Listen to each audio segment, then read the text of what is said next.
Where's my Starbucks?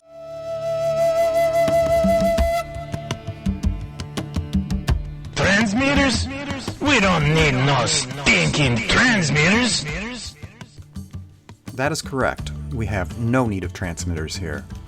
Welcome to Knoxville, Tennessee Area News, part of the much larger Reconstructionist Radio News Network that has podcasts spread throughout the United States, Canada, and into Australia.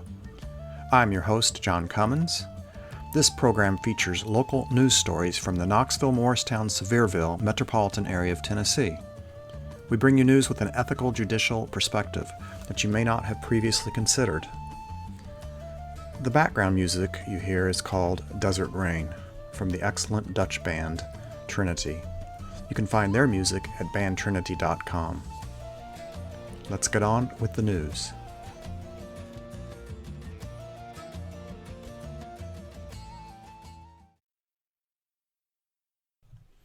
Starting with the news in Newmarket, I'm going to give you a little weather report. We had snow on December the 2nd, which is a Sunday, and again on December the 9th and December the 10th. We've already had some snows. 1 to 3 inches. We would have had a lot more. It was just a little bit too warm. But for about the next 10 days, it's going to go on up into the mid-50s, all the way into about the, 20th or so. This is tonight I'm doing this radio show, and it's the 11th. So for the next 10 days, it's going to be fairly warm and barely getting into freezing at night a couple times, having rain maybe a third of the time. So a lot of sunshine, a really good time to get out and enjoy Market Square skating and some of the other events down in Dollywood, down in Pigeon Forge. There's just a lot of things going on, which were spoken about in episode 2. Back in episode 1, we switching from the weather now to Newmarket. In episode 1, we talked about a new property tax in Newmarket. We've never had a property tax in the city of Newmarket, but one has been voted on, really, that we will have one unless something drastic happens to change it, because we're about $450,000 in the hole, and no one knows where the hole is, but evidently money was misspent, not properly sent into the IRS, although I didn't know we owed the IRS money as a state, or as a city, but evidently it has something probably to do with the way that monies were allocated for paychecks, is my guess. The proper amounts were not taken out, but that's a lot of money for a little community of 1,100. I'm hoping that we can have a petition come forward that can address these issues, and I think there may be a way or two, sort of a disincorporating of a city. There may be no need to even have a city of a Newmarket. It could be an unincorporated area. We already have Newmarket. The larger section of Newmarket would still be around, sort of like Knox County and Knoxville. But in this case, it's just such a small area. Is there really a need for a city? Now, Jefferson County would absorb the debt, anything that wasn't liquidated by those that are aldermen right now. We have a new alderman, Danny Willock, who I talked to a little bit about this property tax issue. But any of these, especially property taxes, we have to remember, looking through a biblical filter, that the Bible says very clearly, the earth is the Lord's and the fullness thereof. Property taxes, it's not a biblical tax. And really many taxes are not biblical at all and ought not to be. What they end up doing is promoting, they really promote government oversight, where the first type of government, there's 4 governments really. There's self-government, family government, 4 main governments: self-government, family government, church government, and state government. And these don't need to be so big. If we can be self-governed, there are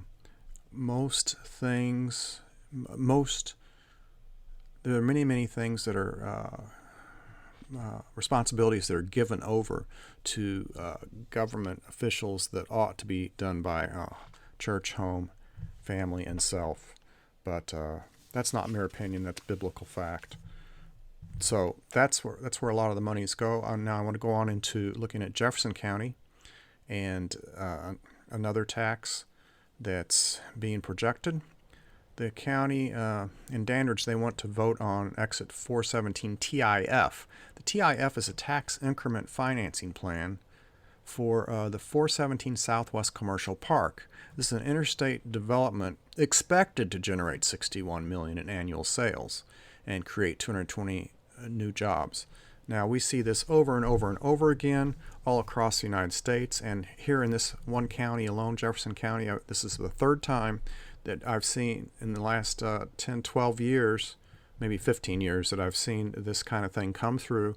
One time, I think the current Mayor Potts, I believe he was in office at that time, but there was a deal that was being pushed further up by Interstate 81 and 40, and a lot of farmers reacted against it and put a stop to it. But it was the same kind of promise.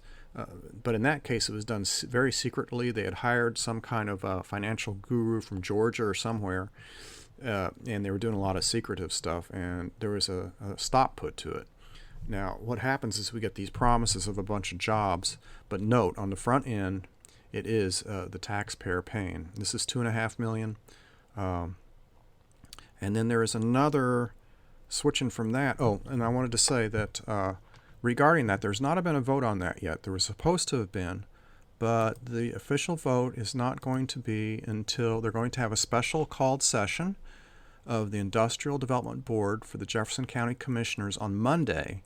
That's this next Monday, December 17th at 6:30 p.m. in the main courtroom of the Jefferson County Courthouse, 202 West Main Street, Dandridge, Tennessee. The purpose of the meeting is going to be a discussion of this Industrial Development Board and the accompanying taxes.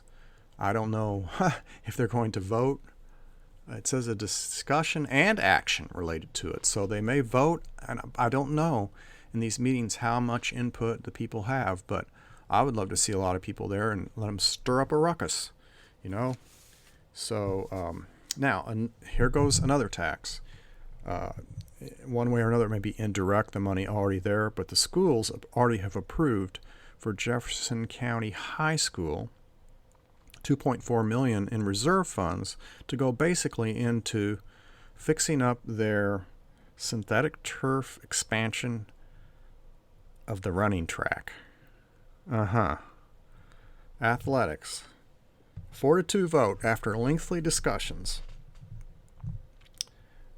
The chairman, Anne Marie Potts, appears to be related maybe to the mayor of Jefferson County, who is Mark Potts. I don't know the relationship there, but she voted in favor of this, as did 3 others, in a 4-2 vote. There, once again, monies. Wrong. Large amounts of money going into what could be considered frivolous activities, but this is supposedly to get the boys and the girls kind of more at an even, kind of like Title IX that we see in colleges, trying to even out the male-female sports thing. You can decide how important that is. We discussed in episode 1 a little bit about taxes that were going into, the taxes going into the state school system, and were they really helping globally educate students the way they needed to be. But anyway, the 2 that voted against this money being allocated for that purpose said that the school system has too many current needs to justify sinking such a large figure into high school athletics. So there's more money going. And one more item in Jefferson County that I can recall just off the top of my head is that they're going to talk again about the wheel tax. Now, since I've lived here for 15 years, we've gone from $25 per year per car to $50 to $75. This was supposed to be a temporary tax, as far as I can understand, and it was to go into the state school system. And so constantly, this is a constant drain on everyone. I just want to tell you out there that it is a constant drain, and it's something to think about. Think about it deeply. Do you want your tax dollars to continually fund these schools that are failing? And they are. Moving on into Knoxville, I want to look at some sports news at the University of Tennessee. At the University of Tennessee, there's a student that I was personally had proctored for a test or two, but I have a picture that I put up on the discussion group of Celera Jordan scoring a goal in a 3-0 women's soccer victory. And this victory propelled the University of Tennessee to a higher standing than they'd ever been. They went to the NCAA playoffs. I think they lost in the first round, but I just like the picture of Celera, and she's a good student as well. I know because I graded some of her tests, but she's a good student, and so you can be good at both at sports and at academics. It's possible. Just have to work a little hard, and kudos to Celera. Also, kudos to the University of Tennessee basketball team that just beat Gonzaga 2 days ago, 76-73. Gonzaga was number 1 in the country. Tennessee was number 7, and they beat the number 1 team. And just a few days earlier, in overtime, Tennessee lost to the number 2 team, Kansas. So kudos to the University of Tennessee basketball men's team. In the past, it's always been the women who've been really good, but the men are coming along, have a good team this year, and it's been about 15 years since we've been good at any sport, so that's encouraging. And the third University of Tennessee thing that I want to point out is we have a new interim president, Randy Boyd, who seems to have been a choice of the outgoing governor, Governor Haslam. Randy Boyd had just run and lost in the primaries for governor to Bill Lee, who came out of nowhere to take a victory there. And one other item that I want to point out, this is an interesting item to me because I like music a lot, but there is actually there's a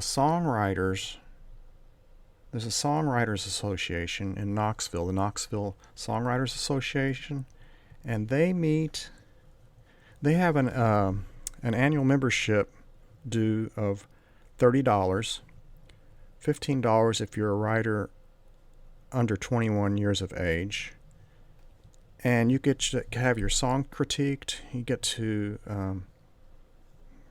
come to the first 2 meetings at no cost, and they will meet weekly on 5 o'clock on Tuesdays in the library, the Knox County Library. Their next weekly meeting will be on January the 8th. So they meet every week, but it's a time where you can have your music critiqued and play in front of people and just have a good time at learning how to write music better. And while I'm on that, I'm going to go back to Jefferson County and give sort of a plug for the pretty new writers group that meets at the Jefferson City Library. We meet on Wednesdays, at the third Wednesday of the month at 6 p.m. in the library. It's a relatively small group right now, but we are learning together how to write better. And we have to remember that Jesus came with the tongue of a ready writer. So the Bible itself is a written document, and writing is just super important. And now for the final item, I believe of this episode 3, in episode 1 I talked a little bit about the city of Knoxville bringing lawsuits against itself, and it was just a strange situation. And I'm going to play a little piece from another radio show that comes on in the mornings called Real News. It's a pretty good show.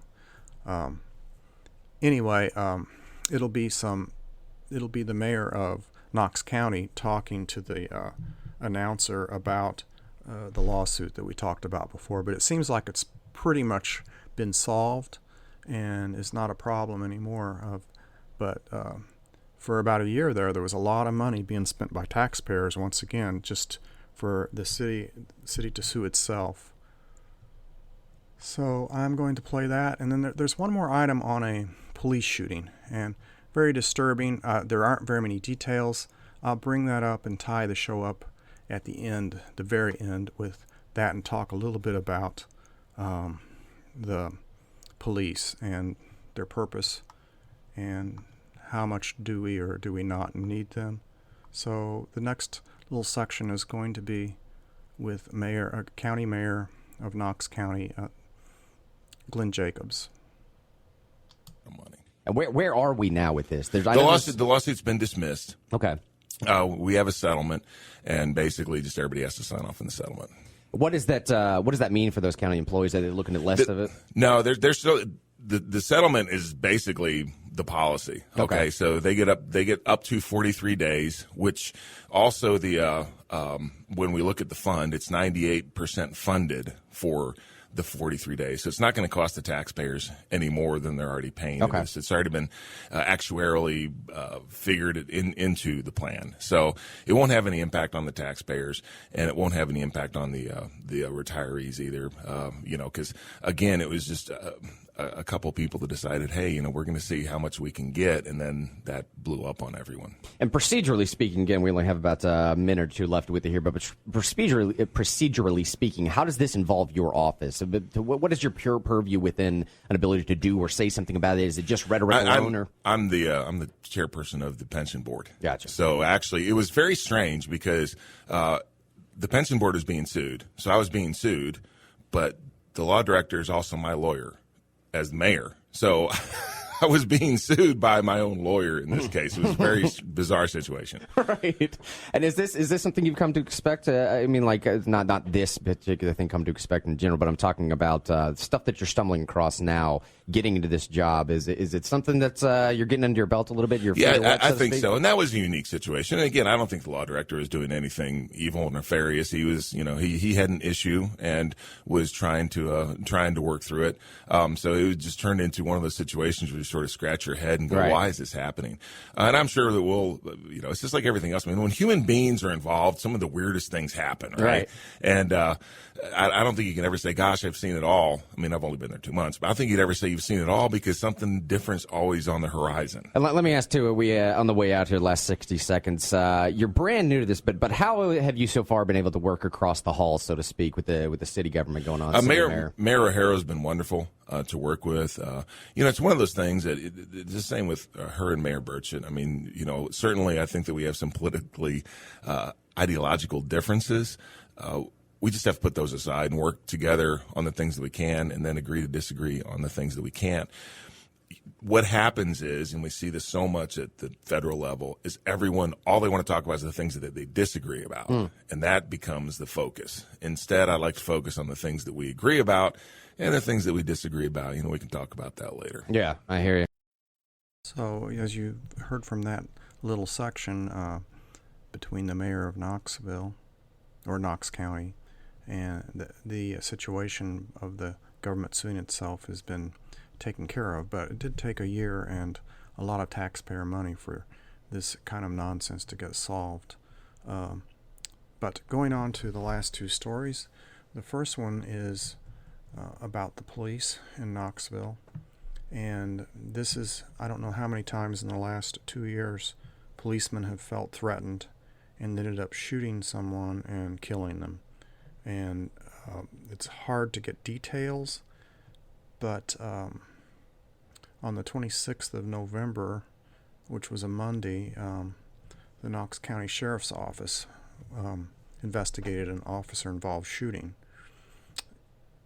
Dispatch had received a call about a woman cutting herself. A few minutes later, another call was received from neighbors that talked about a naked woman running around the streets cutting herself, who'd also cut someone else. Anyway, the victim was transported to the hospital, the victim evidently being the one who had been cut by the person cutting herself. Officers arrived, and this woman had a military-style knife. This situation escalated, and no explanation on what that means, a naked woman with a knife. Anyway, and an officer discharged his weapon in self-defense. Okay, now this is a naked woman who's injuring herself and had injured another person, but in self-defense, evidently, and no explanation about how the woman was imminently threatening this officer. Anyway, the officer wasn't injured in any way. Of course, he's placed on administrative leave, which is the very least that can happen. But further on, a further story in the ABC regular TV channel pointed out that this woman later on in the day died. So the woman was shot and killed by a Tennessee police officer who, this article says that police officer James Gadd shot the 49-year-old woman out of fear for his life. So he's fearing his life. He shoots a naked woman. She has a military-style knife on the street. And the statement said that Gadd fired gunshots in self-defense because the interaction between McCulley and officers escalated. No more explanation. And again, he's on paid administrative leave. I am not going to get deeply into this subject at the moment, but I will tell you, even in Knox County, there have been several people that have been shot dead by policemen who felt threatened. This needs to be looked into, and personally, I think that it needs to be looked in a not by an internal investigation, but there needs to be outside people looking at these deeply into these shootings, because they're happening far too often from police officers that just feel threatened. I have a granddaughter who's very good at martial arts. I can guarantee that she would be able to disarm a naked woman with a knife with practically no problems whatsoever. And so my first question would be, are these officers not trained to, in fact, be able to handle situations without them getting to the point of having to shoot the person dead? That's the first question I have. I'm not going to get into all the justice questions on this show, but I do hope to address them in the future, and I'm going to put in several links in the discussion group to look at a little bit deeper into this whole question of police and their purpose and how they've become really militarized. So I'm going to point you to several books that would really help in understanding. Sometimes these subjects are lightly passed over, but one is called Bad Trip: How the War Against Drugs is Destroying America by Joel Miller. This is an excellent book. A second book is Battlefield America by John Whitehead. A third book, another book I've read, A Government of Wolves, The Emerging American Police State. The fourth book, Rise of the Warrior Cop by Radley Balco. All four of these books can be found on Amazon. I will provide some links. But this is a very serious subject, listeners. Do we want a police state? Is that part of the American vision? I would submit that it is not. And I would submit that the modern police that we have are not anywhere near what was around, say, in 1830. Now, part of this can be attributed to the loss of self-government, which I mentioned much earlier in this episode, is that it is the primary and first form of government, self-government. And as a people loses control and self-discipline, one of the things that often happens is you naturally have external controls put upon a society. But this is a multifaceted problem, and the Rise of a Warrior Cop is not going to be a solution to the problem. There are other books that talk about the prison industry as well, but I'm not going to get deeply into that in this show, but I can assure you that there will be further episodes to look into it, and I'm going to try to provide a link or two to some radio programs on the Reconstructionist that are from the Reconstructionist Network, of which this news show is part of. So as we've said in the introduction, this is a whole group of news stations really around the world, and there will be a lot more of them in the future. And the final subject, and this is very dear to my heart, and this just came out yesterday, December 11th. This is sort of disappointing to me. This is Knoxville news again, and it's shocking to me. I'm very unhappy. Again, so many articles are written that have very, very little detail, and that's why I can't provide a lot of detail.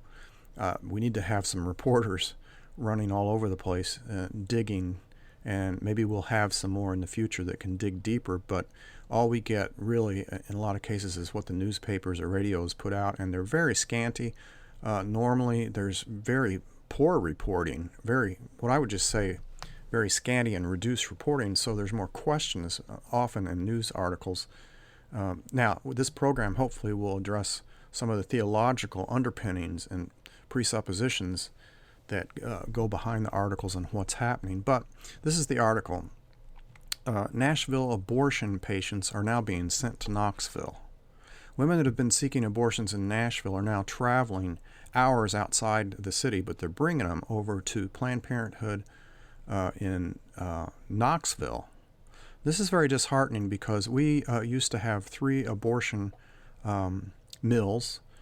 I won't call them clinics because there's nothing really truly sanitary about murder of children, murder of the preborn. But 2 of the 3 abortion mills have been shut down over the years, and we've had 1 left, and that's 1 too many. But now, for some reason, because they're trying to supposedly in Nashville clean up an abortion mill that was abruptly closed.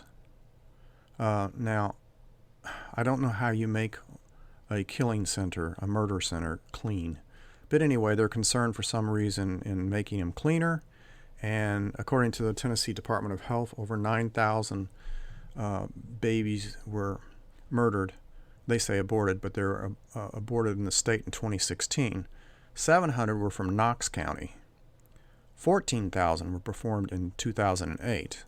I think this purpose of this news article is to show how the poor women have to travel so far to murder their babies, and it's just such a shame that the amount of abortions have dropped. Although they don't say how many were in 2016, they just say how many were from Knox County, 700. So the 14,000 abortions in Tennessee in 2008 is just a number they've thrown out at the end of the article. So really, there's no way to necessarily connect it to know how many there are right now. And I didn't look it up. I have to say I'm sorry, but this last article just sort of shocked me. And I will be talking to my friends. You can look for more information on the whole abortion issue at I'm not even sure of the address, the website, but look up Abolish Human Abortion. This is by far the best group, and it will be the only group that's successful in eliminating abortion in a, quote, legal sense.